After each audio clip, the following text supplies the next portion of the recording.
6 डिसेंबर 1956 संपूर्ण भारतावरती दुःखाचा डोंगर कोसळला होता. भारतरत्न डॉक्टर बाबासाहेब आंबेडकर यांचे महापरिनिर्वाण झाले होते. मुंबईच्या रस्त्यावर लाखो लोक अश्रूंनी निरोप देत होते. गरीब रडत होते, मजूर रडत होते, दलित रडत होते, विद्यार्थी रडत होते. आणि त्या दुःखाच्या वातावरणात महाराष्ट्रातील एक महान वक्ता, साहित्यिक आणि पत्रकार आचार्य अत्रे उभे राहिले. त्यांनी बाबासाहेबांबद्दल एक असे वाक्य उच्चारले की ते आजही लोकांच्या स्मरणात आहे. ते म्हणाले, जिवंत बाबासाहेबांपेक्षा मृत बाबासाहेब अधिक भयंकर ठरतील. पण अत्रे असे का म्हणाले? बाबासाहेबांच्या निधनाच्या वेळी असे शब्द का वापरले गेले? या वाक्यामागे सत्य आज आपण जाणून घेणार आहोत. बाबासाहेब म्हणजे केवळ एक नेता नव्हते, ते एक क्रांती होते. ज्या समाजाला हजारो वर्ष अस्पृश्य मानले गेले, ज्यांना विहिरीचे पाणी घेण्याचा अधिकार नव्हता, मंदिरात प्रवेश नव्हता, शिक्षणाचा हक्क नव्हता, त्या समाजाला स्वाभिमानानं जगायला शिकवणारे व्यक्तिमत्व म्हणजे डॉक्टर बाबासाहेब आंबेडकर. त्यांनी स्वतः प्रचंड अपमान सहन केला, पण त्या अपमानाचं दुःख मनात ठेवून न बसता त्यांनी शिक्षणाचा मार्ग निवडला. कोलंबिया विद्यापीठ, लंडन स्कूल ऑफ इकॉनॉमिक्स, जगातील सर्वोच्च शिक्षण घेऊन ते भारतात परतले आणि त्यांनी अन्यायाविरुद्ध संघर्ष सुरू केला. महाडचा चौदार तळे सत्याग्रह, नाशिकचा काळाराम मंदिर प्रवेश आंदोलन, गोलमेज परिषद, अस्पृश्यांच्या अधिकारांसाठीची लढाई, हे सर्व संघर्ष फक्त एका व्यक्तीसाठी नव्हते, ते करोडो वंचित लोकांच्या भविष्याकरिता होते. बाबासाहेबांनी लोकांना सांगितले, शिका, संघटित व्हा आणि संघर्ष करा. या 3 शब्दांनी लाखो लोकांच्या आयुष्याला दिशा मिळाली. आचार्य अत्रे हे स्वतः मोठे विचारवंत होते. त्यांची लेखणी धारदार होती, त्यांचे भाषण लोकांना मंत्रमुग्ध करणारे होते. त्यांनी बाबासाहेबांचा संघर्ष जवळून पाहिला होता. त्यांना माहीत होतं की हा माणूस केवळ राजकारणी नाही, हा माणूस विचारांची ज्वाला आहे. आणि म्हणूनच बाबासाहेबांच्या निधनानंतर अत्रेंच्या मनात एकच विचार आला होता, शरीर संपले असेल पण विचार संपणार नाहीत. बाबासाहेबांच्या अंत्ययात्रेला लाखो लोक उपस्थित होते. जनसमुदायाचा समुद्र उसळला होता. अनेकांच्या डोळ्यात अश्रू होते. लोकांना वाटत होते, आता आमचे नेते गेले, आता आमचे काय होणार? त्याचवेळी अत्रे उभे राहिले आणि त्यांनी लोकांना धीर देत सांगितले, तुम्ही समजू नका, बाबासाहेब संपले. जिवंत बाबासाहेबांपेक्षा मृत बाबासाहेब अधिक भयंकर ठरतील. इथे भयंकर या शब्दाचा अर्थ वाईट किंवा क्रूर असा नव्हता. अत्रेंना असे म्हणायचे होते की जिवंत असताना बाबासाहेब एकटे लढत होते, पण मृत्यूनंतर त्यांचे विचार लाखो लोकांच्या मनात जिवंत राहतील. जिवंत असताना त्यांचा आवाज एका व्यासपीठावरनं ऐकू यायचा, पण मृत्यूनंतर त्यांच्या विचारांचा आवाज प्रत्येक घरात पोचेल. जिवंत असताना त्यांच्यावरती टीका करणारे लोक होते, पण मृत्यूनंतर त्यांच्या कार्याचे महत्त्व जगाला अधिक समजेल. आज बाबासाहेबांना जाऊन अनेक दशकं झाली, पण विचार करा, आज भारतातील सर्वाधिक वाचल्या जाणाऱ्या नेत्यांमध्ये बाबासाहेब आहेत. त्यांचे फोटो लाखो घरांमध्ये आहेत. त्यांची पुस्तके अभ्यासली जातात. त्यांच्या जयंतीला करोडो लोक अभिवादन करतात. संविधानाबद्दल बोलताना त्यांचे नाव आदराने घेतले जाते. सामाजिक न्यायाच्या प्रत्येक लढाईत त्यांचे विचार उद्धृत केले जातात. याचा अर्थ काय? अत्रेंचे शब्द अक्षरशः खरे ठरले. विचार कधी मरत नाहीत. इतिहासात अनेक महान व्यक्ती झाल्या, त्यांचे शरीर गेले, पण त्यांचे विचार आजही जिवंत आहेत. छत्रपती शिवाजी महाराज, महात्मा फुले, राजश्री शाहू महाराज, महात्मा गांधी आणि डॉक्टर बाबासाहेब आंबेडकर यांच्या विचारांचा प्रभाव आजही समाजावरती आहे, कारण विचारांना मृत्यू नसतो. मित्रांनो, आचार्य अत्रे यांचे ते वाक्य केवळ श्रद्धांजली नव्हते, ते एक भविष्य वचन होते. त्यांना माहीत होते, एक दिवस येईल जेव्हा बाबासाहेबांचे विचार करोडो लोकांच्या मनात घर करतील. त्यांचा संघर्ष इतिहासाच्या पुस्तकात मर्यादित राहणार नाही, तो समाजाच्या रक्तात मिसळेल. आणि म्हणूनच अत्रे म्हणाले होते, जिवंत बाबासाहेबांपेक्षा मृत बाबासाहेब अधिक भयंकर ठरतील. कारण शरीर नष्ट होतं, पण विचार अमर असतात. आणि जे विचार माणसाला स्वाभिमान, समानता आणि न्याय शिकवतात, ते कधीच मरत नाहीत. अत्रेंनी बाबासाहेबांविषयी जे अग्रलेख लिहिले होते, त्यातील पहिला अग्रलेख असा होता, 7 कोटी अस्पृश्य आज पोरके झाले. भारतातल्या अस्पृश्यांचा आणि अपंगांचा आज आधार गेला. शतकानुशतके समाजाने लाथाडलेल्या पतितांचा पालनहार गेला. दीनदुबळ्या दलितांचा कनवाळू कैवारी गेला. जुलमी आणि ढोंगी विषमतेविरुद्ध जन्मभर प्राणपणाने झगडणारा झुंजार लढावा गेला. सामाजिक न्यायासाठी, माणुसकीच्या हक्कासाठी ज्यांनी जगभर आकाश पाताळ एक केले, असा बहादूर बंडखोर आज आमच्यामधून निघून गेला. 5,000 वर्ष हिंदू समाजाने 7 कोटी अस्पृश्यांना जो अमानुष छळ केला, त्याला ज्या समाजाकडनं मिळालेले आंबेडकर हे एक बिनतोड आणि बंडखोर उत्तर होतं. आंबेडकर म्हणजे बंड, मूर्तिमंत बंड. त्यांच्या कणाकणातून बंड थैमान घालत होते.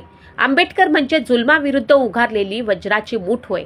आंबेडकर म्हणजे ढोंगाच्या डोक्यावरती आदळण्यास सदैव सिद्ध असलेली भीमाची गदा होय. आंबेडकर म्हणजे जातीभेदावरती आणि विषमतेवरती सदैव सोडलेले सुदर्शन चक्र होय. आंबेडकर म्हणजे धर्ममातंडांच्या वर्णवर्चस्वाला कोथळा फोडून त्याची आतडी बाहेर काढणारी वाघनखे होय. आंबेडकर म्हणजे समाजातील वतनदार सत्ताधाऱ्यांच्या विरुद्ध सदैव पुकारलेलं एक युद्धच होय.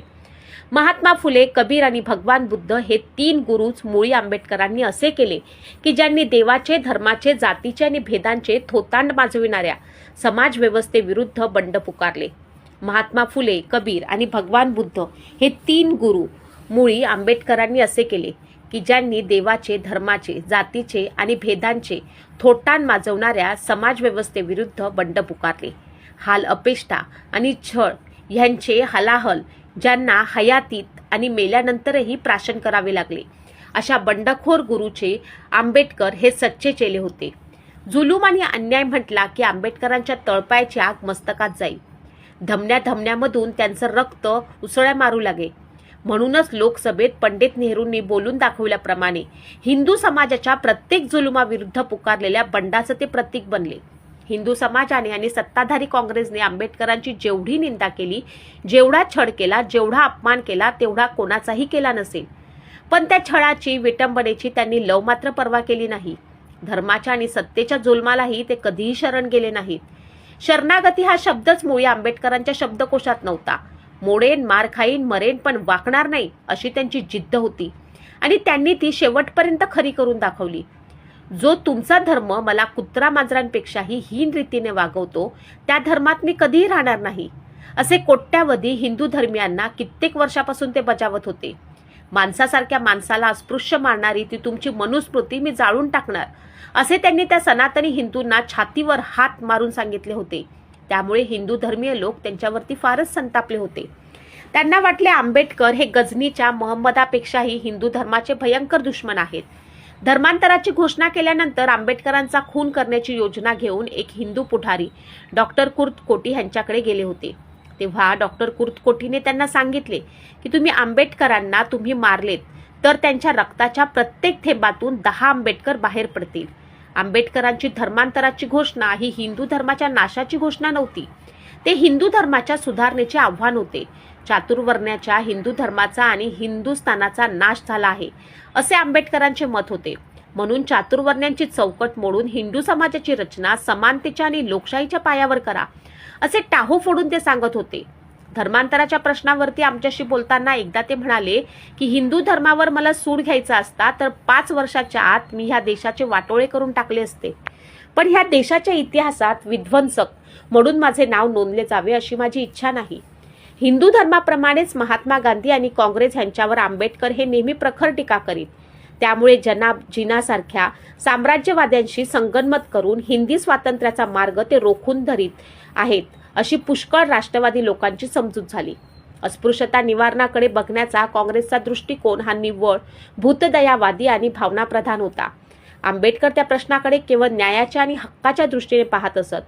पारतंत्र्य नष्ट करण्यासाठी ब्रिटिशांविरुद्ध गांधीजींनी जसे बंड पुकारले तसे अस्पृश्यता नेस्तनाबूत करण्यासाठी त्यांनी स्पृश्य समाजाविरुद्ध का बंड पुकारू नये, असा आंबेडकरांचा त्यांना सवाल होता. अस्पृश्यता निवारणाबाबत गांधीजी आणि आंबेडकर यांच्यात ह्या तऱ्हेने मतभेद होता. म्हणून साम्राज्यशाही विरोधी पातळीवर काँग्रेसची आणि आंबेडकरांची एकजूट होऊ शकली नाही. तथापि गांधीजींबद्दल मनात विरोधाची एवढी भावना असतानाही केवळ त्यांचे प्राण वाचवण्यासाठी म्हणून अस्पृश्यांसाठी स्वतंत्र मतदारसंघाची आपली मागणी त्यांनी मागे घेतली आणि पुणे करारावरती सही केली. गोडशासारख्या एका ब्राह्मणानं गांधीजींचा प्राण घ्यावा, आंबेडकरांसारख्या एका महारानं गांधीजींचा प्राण वाचवावा, ह्याचा अर्थ हिंदू समाजाला अद्याप समजू नये याचे आम्हाला दुःख होते. पुणे करारावरती आंबेडकरांनी सही करून गांधीजीचे प्राण वाचवले, पण स्वतःचे आणि अस्पृश्य समाजाचे फार मोठे नुकसान करून घेतले. कारण ज्या उमद्या दिलानं आणि खेळाळू भावनेनं आंबेडकरांनी पुणे करारावरती सही केली, तो उमेदपणा आणि तो खेळाळूपणा काँग्रेसने मात्र आंबेडकरांना दाखवला नाही. आपल्या धार्जिण्या असलेल्या महारेतर अस्पृश्यांना हाताती धरून काँग्रेसनं आंबेडकरांचा आणि त्यांच्या अनुयायांचा सार्वत्रिक निवडणुकीमध्ये पराभव केला आणि देशाच्या राजनैतिक जीवनातून त्यांना उठवून लावले. आंबेडकर त्याबद्दल नेहमी विषादाने म्हणत असत, स्पृश्य हिंदूंच्या बहुमताच्या आधारावर माझे आणि माझ्या पक्षाचे राजकीय जीवन गांधीजी आणि काँग्रेस यांनी ह्या देशातून नेस्तनाभूत करून टाकले. 9 कोटी मुसलमानांना खुश करण्यासाठी काँग्रेसनं या सुवर्णभूमीचे 3 तुकडे करून टाकले. पण 6 कोटी अस्पृश्यांचे प्रेम मिळवण्यासाठी कागदी कायदे करण्यापलीकडे काँग्रेसने काहीही केले नाही. असे करता देशाला स्वातंत्र्य मिळताच घटना समितीत अखंड हिंदुस्थानाची आणि जातीय ऐक्याची प्रचंड गर्जना करून आंबेडकरांनी आपल्या विरोधकांना चकित करून टाकले. आंबेडकर म्हणाले, जगातील कोणतीही सत्ता ह्या देशातील ऐक्याचा भंग करू शकणार नाही आणि अखंड हिंदुस्थानातच आपले कल्याण आहे. असे आज ना उद्या मुसलमानांना कळून आल्याशिवाय राहणार नाही. आंबेडकरांचे हे उदारपण हा त्यांच्या दैदिप्यमान देशभक्तीचा ज्वलंत पुरावा होय. काँग्रेसशी पूर्वीचे असलेले सर्व व्यय विसरून आंबेडकरांनी सहकार्याच्या साठी नेहरूंच्या हातात हात दिला आणि स्वतंत्र भारताची घटना तयार करण्याची सर्व जबाबदारी त्यांनी पत्करली. मनुस्मृती जाळा म्हणून सांगणारे आंबेडकर भारतीय स्वातंत्र्याचे पहिले स्मृतिकार व्हावेत हा काय योगायोग आहे? घटना मंजूर झाल्यानंतर त्यांनी हिंदू कोड बिल तयार करण्याचे महान कार्य हाती घेतले. पण काँग्रेसमधल्या सर्व प्रतिगामी आणि सनातनी शक्ती आंबेडकरांना विरोध करण्यासाठी एकदम उफाळून बाहेर आल्या आणि त्यामुळे आपल्या जागेचा राजीनामा देऊन मंत्रिमंडळातून बाहेर पडल्याशिवाय आंबेडकरांना गत्यंतर उरलं नाही. आंबेडकरांचे हिंदू कोड बिल जर मान्य झाले असते तर हिंदू समाजातील सर्व भेद आणि अन्याय आणि विषमता नष्ट होऊन हिंदू समाज हा अत्यंत तेजस्वी आणि बलशाली झाला असता आणि भारताच्या 5000 वर्षांच्या इतिहासात जी क्रांती आजपर्यंत कोणी घडवून आणली नाही ती घडून आली असती. पण दुर्दैव भारताचे, दुर्भाग्य हिंदू समाजाचे, देवासारख्या आंबेडकरांनी पुढे केलेला हात त्यांनी झिडकारला आणि स्वतःचा घात करून घेतला. राज्यकर्त्यांनी बहिष्कारले, हिंदू समाजाने लाथाडले, तेव्हा अखेर स्वतःचा आणि आपल्या 7 कोटी असहाय्य हीन दीन अनुयायांचा उद्धार करण्यासाठी त्यांना मानवजातीत समानतेचा, दयेचा आणि शांतीचा संदेश देणाऱ्या त्या परम कारुणिक बुद्धाला शरण जाण्या वाचून गत्यंतरच उरले नाही. आंबेडकरांच्या विद्वत्तेबद्दल तर त्यांच्या शत्रूला देखील कधी संशय वाटला नाही. त्यांच्या एवढ्या प्रचंड बुद्धीचा, विद्वत्तेचा आणि व्यासंगाचा एकही माणूस महाराष्ट्रात नव्हे, भारतात या क्षणी नव्हता. ज्ञानोपासनेची महान परंपरा पुढे चालवणारा महर्षी आज आंबेडकरांवाचून भारतात दुसरा कोण होता? वाचन, चिंतन, लेखन ह्या वाचून आंबेडकरांना दुसरे जीवनच नव्हतं. महार जातीत जन्माला आलेला हा माणूस विद्येच्या आणि ज्ञानाच्या बळावर एखाद्या प्राचीन ऋषीपेक्षाही श्रेष्ठ पदाला जाऊन पोचला होता.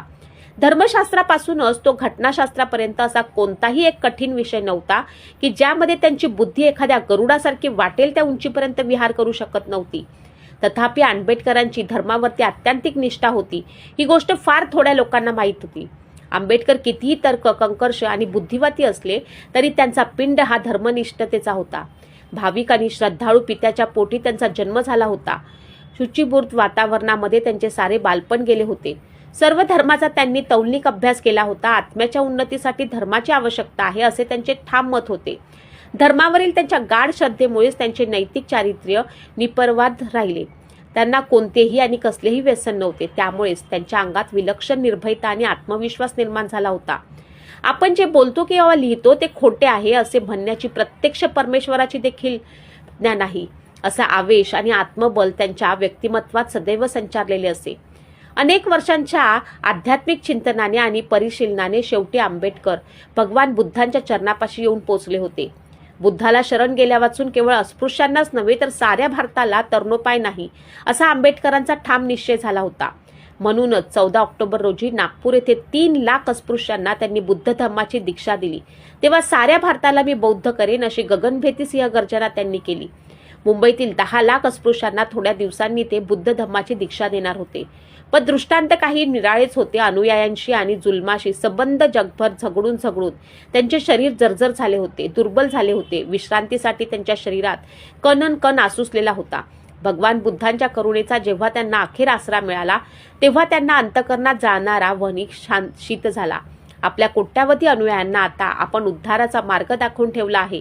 आता आपले अवतार कार्य संपले अशी त्यांना जाणीव झाली आणि निद्रा माऊलीच्या मांडीवरती डोके ठेवून अत्यंत शांत आणि तृप्त मनाने त्यांनी आपली प्राणज्योत निर्वाणात कधी विलीन करून टाकली. त्याची जगाला दुसरे दिवशी सकाळी ते जागे होईपर्यंत गंधवार्ता सुद्धा लागली नाही. मी हिंदू धर्मात जन्माला आलो, त्याला माझा नाईलाज आहे, पण मी हिंदू धर्मात कदापि मरणार नाही, ही आंबेडकरांची घोषणा हिंदू धर्माविरुद्ध रागाची नव्हती, सुडाची नव्हती. झगडा करून असहाय्य झालेल्या विनम्र आणि श्रद्धाळू साधकाने ते तळमळीचे उद्धार होते. आंबेडकरांचे चरित्र ही एका शूर आणि बंडखोर समाजसुधारकाची वीरकथा आहे, शोककथा आहे. गरिबांनी, दिनांनी आणि दलितांनी ही रोमहर्षक कथा वाचून स्फूर्ती घ्यावी. आंबेडकरांचा ज्यांनी जन्मभर छळ आणि उपहास केला त्या प्रतिगामी राजकर्त्यांनी आणि सनातनी हिंदूंनी त्यांची ही शोककथा वाचून आता अवनतमस्तक व्हावे.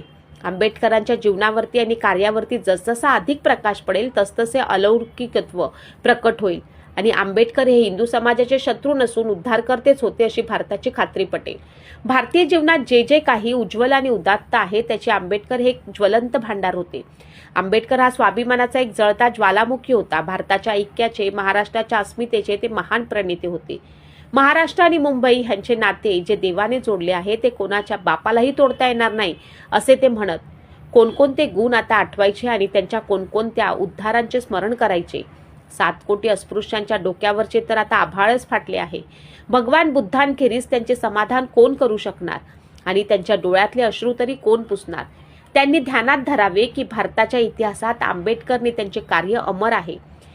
त्यांनी जो मार्ग आखला आणि जो प्रकाश दाखवला त्याच्याच अनुरोधाने जाऊन त्यांच्या कोट्यावधी अनुयायांनी आपला उद्धार करून घ्यावा. आंबेडकरांच्या प्रत्येक अनुयायाचे हृदय हे त्यांचे जिवंत स्मारक आहे. म्हणूनच आंबेडकरांची विद्वत्ता, त्यांचा त्याग, त्यांचे चारित्र्य, त्यांची निर्भयता प्रत्येकाने आपल्या जीवनात निर्माण करण्याचा आटोकाट प्रयत्न केला तरच आंबेडकरांचे अपूर्ण राहिलेले कार्य पूर्ण होईल आणि साऱ्या भारताचा उद्धार होईल. 3 कोटी मराठी जनतेच्या वतीनं व्याकुळ हृदयाने आणि अश्रुपूर्ण नेत्रांनी आम्ही आंबेडकरांना अखेरचे अभिवादन करतो. आचार्य अत्र्यांनी बाबासाहेबांविषयी हे लिहिलेले होते. मला तुम्हाला एक विनंती आहे, तुम्हाला आपल्या चॅनलवरती कोणत्या विषयांवरती अजून ऐकायला आवडेल ते तुम्ही कमेंट बॉक्समध्ये नक्की सांगा. आपण त्या विषयावरती माहिती देण्याचा नक्कीच प्रयत्न करू. तुम्हाला ही माहिती कशी वाटली ते कमेंट बॉक्समध्ये नक्की सांगा. जय भीम.